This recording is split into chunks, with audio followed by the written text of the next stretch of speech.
Testing. Right, a very good afternoon. Thank you to our very energetic MC for the good introduction. Okay, before I start my session, I would just like to find out who among us here are planners? Anyone here are planners, production planners? Event planner. So it's also some form of planning, yeah? So the rest, how about this table? Okay, all right. So anyway, the topic that I'm going to share today is about production scheduling and finite capacity planning. Planning or scheduling is a very vast topic, a very vast subject. Yeah, when we do workshops or when we do sessions on this, sometimes it can even spend like 1 day to 2 days to dwell into the deep detail of planning. But for today, it's just a very high level session over a span of 20 minutes. So we will just be touching the very surface of planning.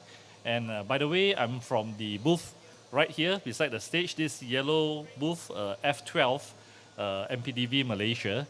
So if you have any questions after this session, you feel free to drop by and maybe we can show you a little bit more and address some of your concerns. Yeah. Okay, a very brief introduction before I start. By the way, my details, my contact number is in the QR code at the corner. If you would like to save my details, you can just use your camera to just save my contact details, right? My name is Victor, as introduced by the MC earlier. I'm the country manager of MPDV Malaysia. I will give you a brief introduction of MPDV as we move along. Right? So just to give you an idea of who we are, basically MPDV, we are a German-based company. Yeah, we have been around for the last 45 years, and we specialize in MES, what you know also as the manufacturing execution system. So planning or scheduling is one of the elements that is found in the MES application itself. And we support manufacturers from all different sizes and industry. We supply and maintain configurable and standard installation. So what that means is that the application that we provide to the market is basically off the shelf. Yeah, we do not need to program the application for you, but once it's being deployed, it is already usable, and we need to just configure for the usage of your industry or your requirements. So therefore, we can deploy it in a very short span of time as compared to application that requires some hard coding or programming. Yeah. And last but not least, we are the first MES provider to bring integration platform, or what we also call as MIP, to the market. All right, just to give you an idea of our presence in this region, as mentioned earlier, we are a German-based company. So of course, our headquarters is based in Germany. But in this region, we are represented in Singapore, our regional office that's located in Central Plaza. We have our Malaysia office where I'm based, located in over Damansara, so somewhere the border between Taman Tun and Damansara. And we have the China-based office in Shanghai, and we have our India-based office in Chennai as well. So of course, for other countries that we are not physically present, we are also represented by our partners, by our agents, especially in Indonesia, in Thailand, in Vietnam, for example. Okay, this gives you a brief idea of who we are. Basically, we are a medium-sized company. We have accumulated annual group turnover of 75 million euro, and we have 540 employees globally. We are located in 13 locations worldwide, and we have more than 1 million people that interact with our system on a daily basis. So of course, a lot of these people are production guys, shop floor workers that basically interact with our system. And as of today, we have connected to more than 90,000 machines worldwide. Yeah. And we have more than 1,500 installations, which translates to the number of plants or factories that are using our solution globally. All right, just to give you a bit of an overview of our customer base. So as you can see, we are quite diversified in terms of our customer base. We are not a specialist in a particular industry as per se, but we cater to a wide range of manufacturing verticals, right? So basically, it is the discrete manufacturing verticals that are our customers, that are our strength. And among this, you can see we have customers in the medical, pharmas, in F&B, FMCGs, plastic rubber, yeah, electrical engineering, fabrics, PE, precision engineering, chemical, metal, automotive tiers, aerospace as well, right? So from this slide, what I'd like to share with you is the application that we carry in the market. The name of the product is called Hydra. And currently, if you see up there, Hydra X is the current latest version of the application. Okay, so our company's name is MPDV, product name is called Hydra. And what you see on this slide is basically the various modules that are offered by Hydra. So it is a very modular MES system as per se, meaning to say as customers, when you have a requirement, you don't have to implement an entire system and just use a small fraction of it, but you get to pick and choose what are the modules that are relevant to your requirements. And this is also a very scalable system whereby you can start off something small and simple and scale it along the way. Just like Lego bricks, yeah, when you build a Lego structure, you can scale it along the way. So among the many applications that are offered under what we call the M apps, or the mobile or manufacturing apps, we include our digital production order under the order management. We have the resource management, where we connect to machines to gather machine performance data. In the area of quality, PQC, assemblies. If you need to manage your materials, from your raw materials all the way to your output batches, yeah, material management is there, HR management, information management, and last but not least, the topic that we're going to cover today is relating to planning and scheduling, which is the APS FEDRA itself. By the way, APS FEDRA can function as a standalone application, and it can also function in collaboration with the entire MES system. Sometimes we have customers that just want a planning system to replace their Excel, for example, and they do not need to connect it to a MES system. So FEDRA by itself can function as a standalone planning system. Yeah.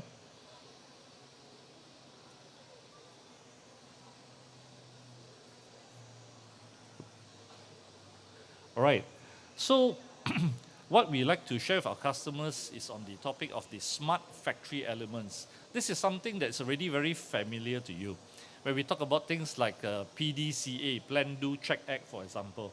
So in the domain of MES itself, the Plan, Do, Check, Act is translated into plan as in planning and scheduling. Yeah. Then we do, we execute the order on the shop floor itself. That is the part of do.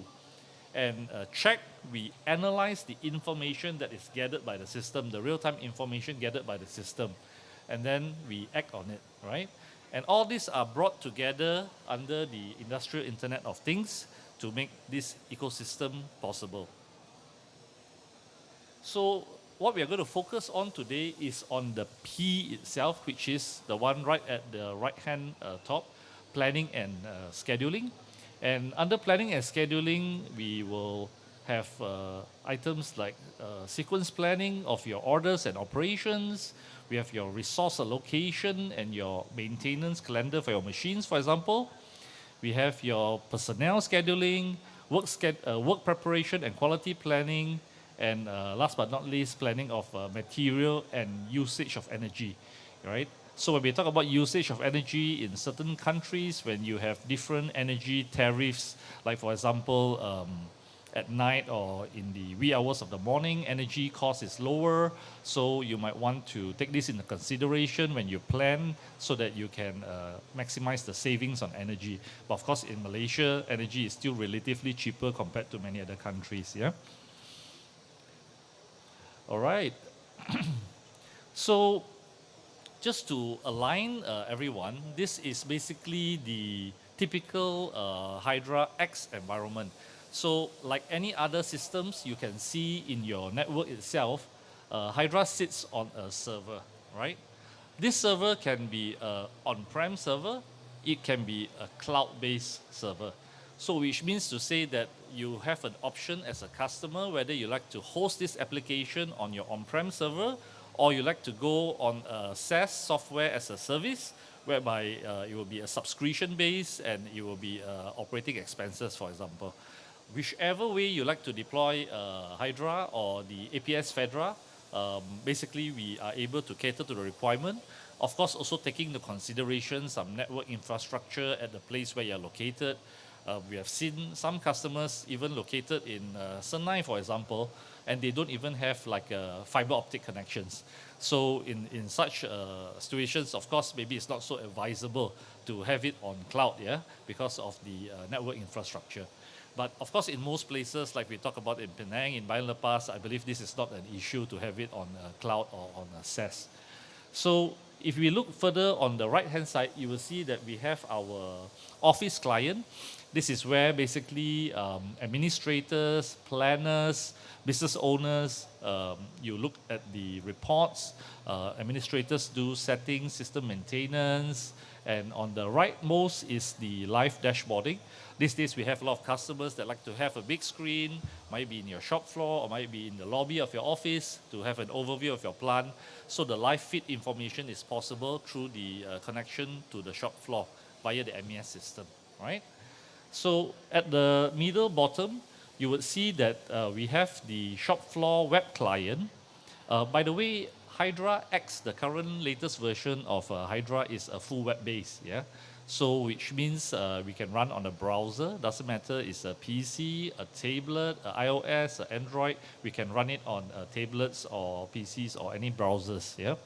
So for the shop floor client, these are terminals that are in the shop floor area where workers interact with the system. That means once the planner has planned the orders, the workers go to this tablet or this monitor or this PC, and they have digital railings and instructions of how to perform that task, that operation. Yeah, that is also the point where it is connected to the machines on the shop floor on a sharing basis. So just imagine you can have one terminal, probably shared with a few machines around the terminal, and we don't have to deploy one machine, one terminal, which can be a bit more costly when it comes to deployment. Yeah, it can be on a sharing basis. And on the right-hand side itself, you will see the IoT connector. The IoT connector and the what you call connection method down here, these are interrelated. IoT connectors are meant to connect old machines.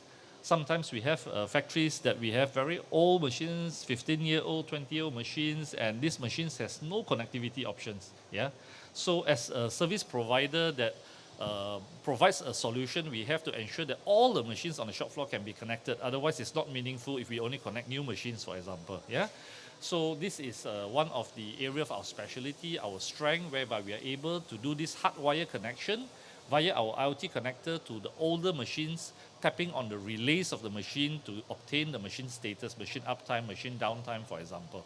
Okay. Of course, for newer machines, on the bottom left-hand side, it's more straightforward. A lot of new machines these days, they support OPC, OPC UA, for example, and it's pretty much a plug and play. Yeah, as long as the machine has a network port connected to the network, the MES system is on the network, we can detect the machine, we can capture the machine data as well.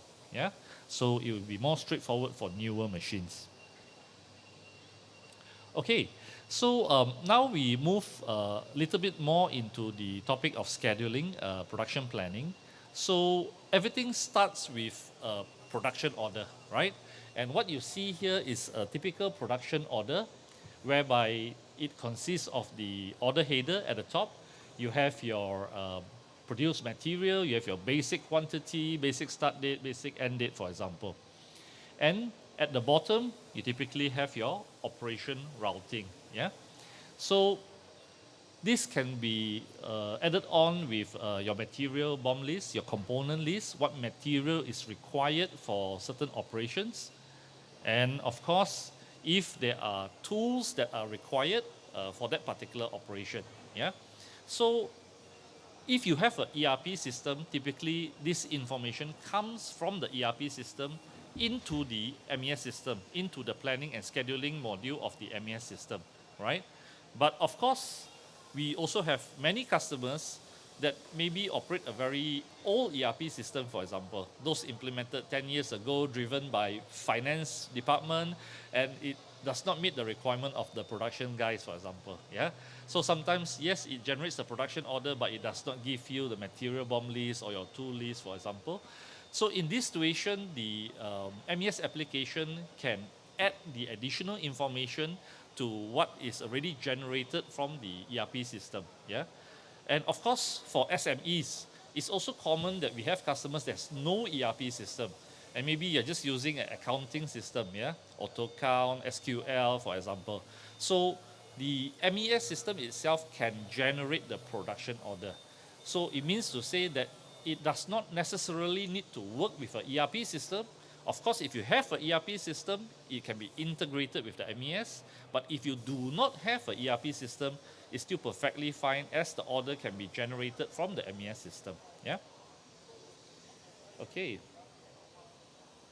So we take a look at basic scheduling. And in basic scheduling, we talk about not taking into consideration any actual finite capacity situation or WIP situation, right? So this is basic scheduling. Basic scheduling could be scheduling on your ERP system, could be scheduling on your Excel, could be scheduling even on FEDRA for customers that have FEDRA as a standalone application. So it basically just means that we do the scheduling on a theoretical basis without taking into consideration what happens on the shop floor. Yeah, whether your machine is available, whether your workers are available, we're not taking that into consideration yet.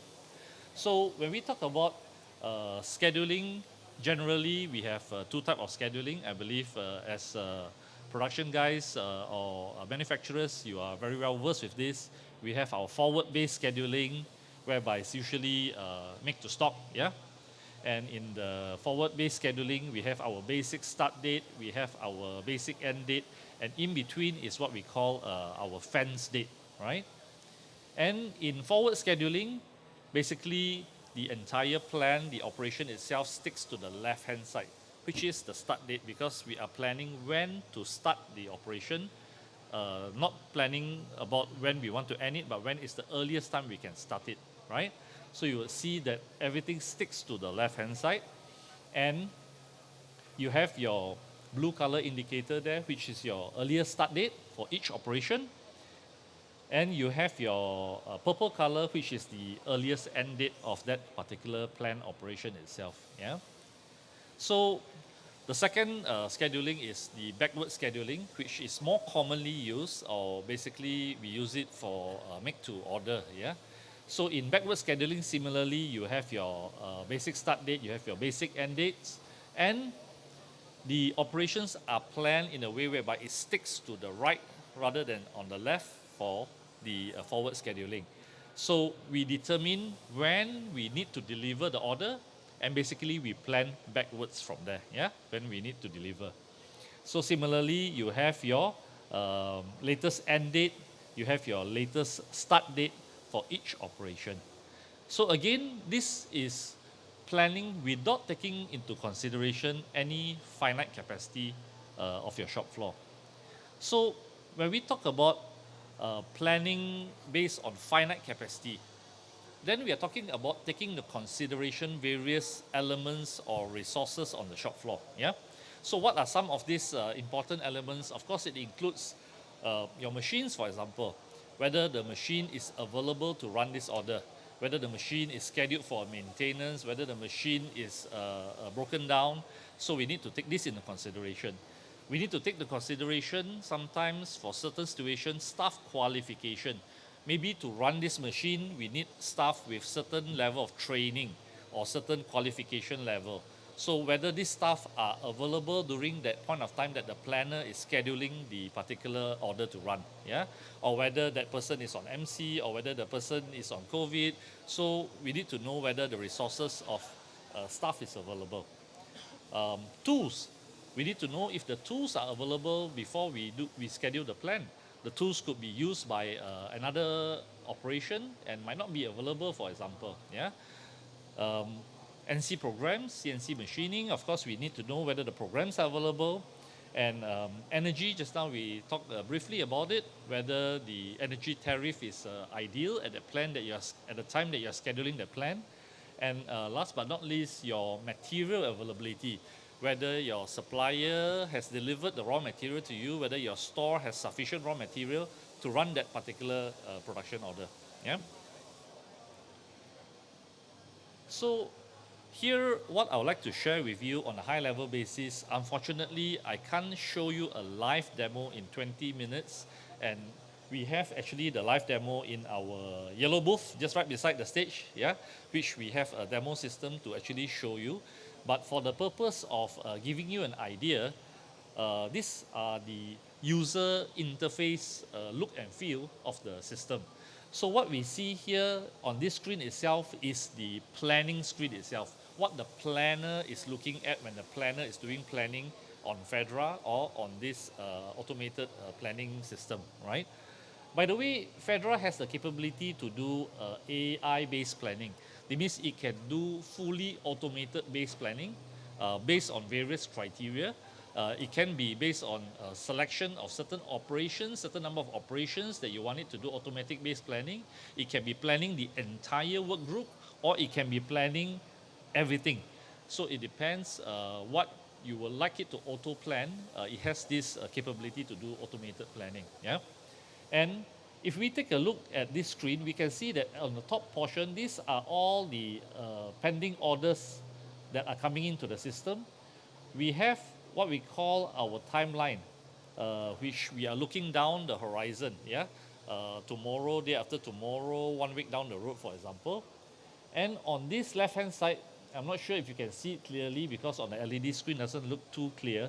These are basically the workplaces or the work groups. So we have, for example, pressure casting. We have 1 machine, 2 machine, 3 machine, 4 machine. We have injection molding. We have 5 machines here, for example, right?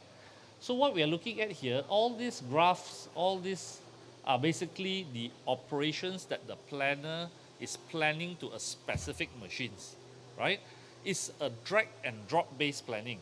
That means as a planner, you just need to click on it, hold it, drag it to which machine, which time you want to run this operation, and let it go.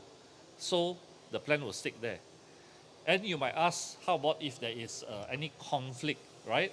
So whenever there's a potential conflict, the system will prompt, the system will notify that there is this conflict. And it will also provide you with potential resolution to the conflict. Yeah, it could be 1 resolution, it could be 3 resolution, it depending on what is the conflict. So it's a very intuitive, user-friendly, but yet a very powerful planning system. Yeah.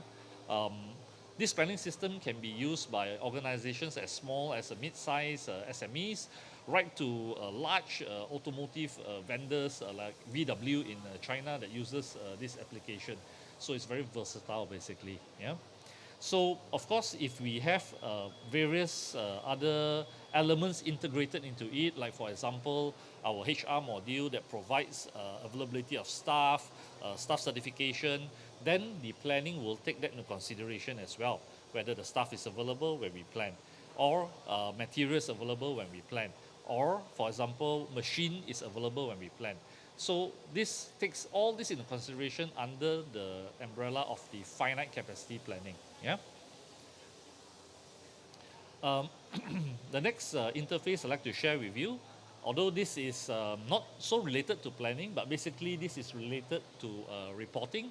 So as usual, business owners, factory managers, OEE is a very common topic that we talk about these days. And MES system, being a system that connects to your shop floor, provides you with real-time data for your OEE. Yeah.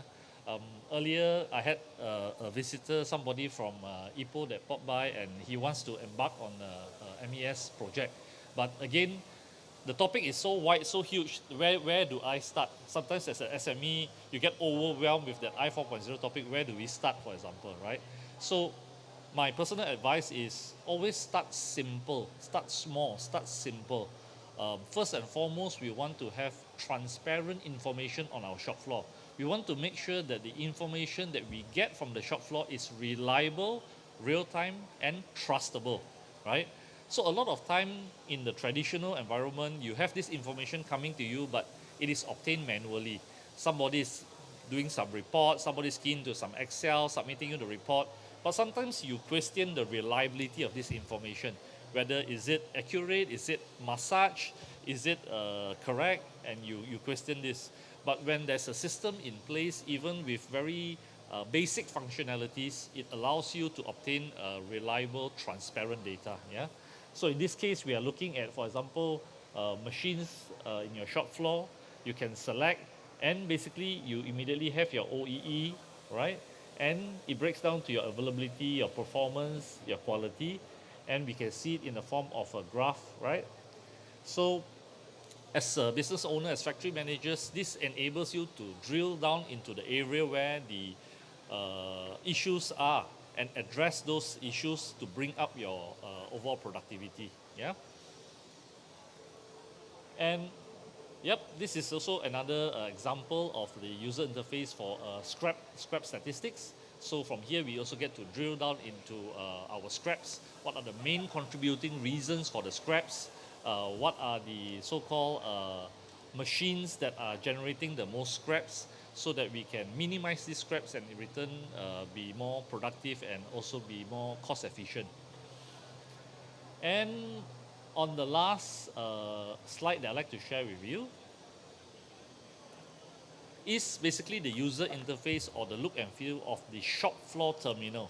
So a shop floor terminal is basically the monitor, the tablets that is on the shop floor for the production worker to interact with the system, right? So the shop floor terminal is built in a very easy to use way, because we have foreign workers that sometimes might not be so tech savvy, and we don't want to spend so much of time training them how to interact with the system.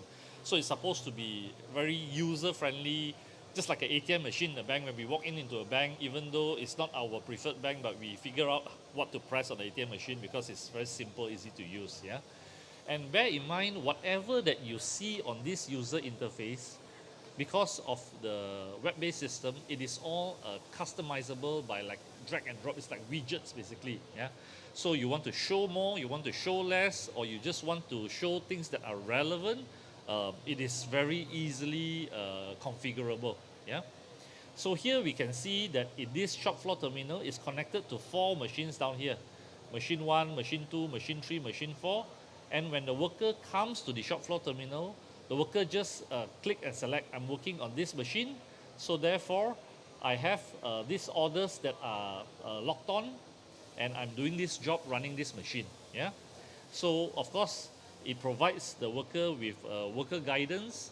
We can even attach, let's say, videos of how the worker should do that particular job. So rather than having it in different language, which Myanmarese worker might not be able to read Bahasa or might not be able to read English, we can even attach a video file where the worker can look at the video file on the shop floor terminal to guide them on how to perform the task or perform the job. Yeah.